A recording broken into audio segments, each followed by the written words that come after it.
कयामत की आहट अब दिखना शुरू हो गई है।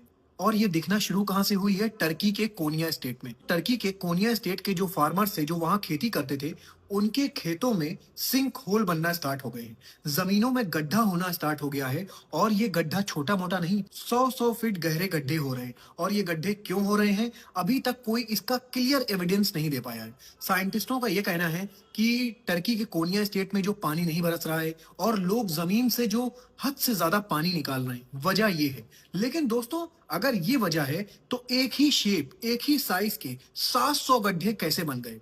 दोस्तों, ये अगर आप अभी गूगल पे जाएंगे और सर्च करेंगे, टर्की कोनिया स्टेट और सिंक होल्ड खाली आप गूगल पे डालेंगे तो आपको वेरियस फोटोज दिख जाएंगी, जिसमें यह बताया गया है कि टर्की के कोनिया स्टेट में 700 से ज्यादा सिंक होल बन चुके हैं। जैसे कि मैंने आपको बताया था कि कयामत की निशानियां जब शुरू होना स्टार्ट होंगी तो एक निशानी आएगी, उसके बाद दूसरी आएगी, फिर तीसरी आएगी, और ऐसे आती जाएगी जैसे कि तस्बीह के दाने टूट गए हैं। और दोस्तों, वो इवेंट ऑलरेडी स्टार्ट हो चुका है। छोटे छोटे सारे कयामत के साइन पूरे होते जा रहे हैं। और अब जो साइंस आ रहे हैं, ये बड़े बड़े साइन हैं। अब सिर्फ बड़े बड़े साइंस बाकी रह गए हैं, जैसे कि दज्जाल का आना, दबतुल अर्ज का जमीन से निकलना, और उसके हाथ में सुलेमान अलैहिस्सलाम की अंगूठी का होना।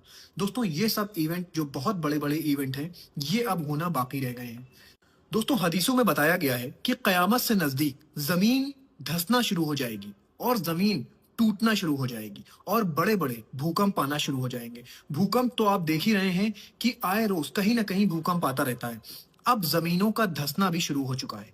और जहां तक जमीनों के टूटने की बात है, तो अगर अभी आप जाएंगे और नेट पर सर्च करेंगे, पूरा अफ्रीका का जो कॉन्टिनेंट है वो टूट कर अलग हो रहा है। दोस्तों, ये सब इवेंट हमारी और आपकी आंखों के सामने हो रहे हैं, लेकिन फिर भी हम लोग अपनी दुनियावी जिंदगियों में उलझे हुए हैं। दोस्तों, जितनी जल्दी हो सके इस्तगफार करिए और अपनी नमाजों को ठीक करिए और अल्लाह पाक से तौबा करिए कि आप सिर्फ और सिर्फ इबादत के लिए आए हैं। और इबादत सिर्फ ये नहीं कि आप नमाज पढ़िए, अपने ताल्लुकात दूसरों के साथ अच्छे रखिए। अपनी जो अंदर की काइंडनेस है, उस काइंडनेस को कभी मत भूलिए, और अपनी जो इंसानियत है उसे भी हमेशा याद रखिए, क्योंकि दोस्तों, हमारे और आपके पास ज्यादा टाइम बचा नहीं। दोस्तों, आप अपनी राय मुझे कमेंट सेक्शन में जरूर दीजिए और अपना बहुत ख्याल रखिए। मुझे भी अपनी दुआओं में याद रखिए। और दोस्तों, मेरा सब्सक्रिप्शन प्लान भी लीजिए, इससे मुझे एक मोटिवेशन लेवल मिलेगा ताकि मैं आपके पास ऐसे ही खबरें डिलीवर करता रहूं। अस्सलाम वालेकुम। और अगर आप मेरे सलाम का जवाब देते हैं कमेंट सेक्शन में तो वाकई मुझे अच्छा लगेगा।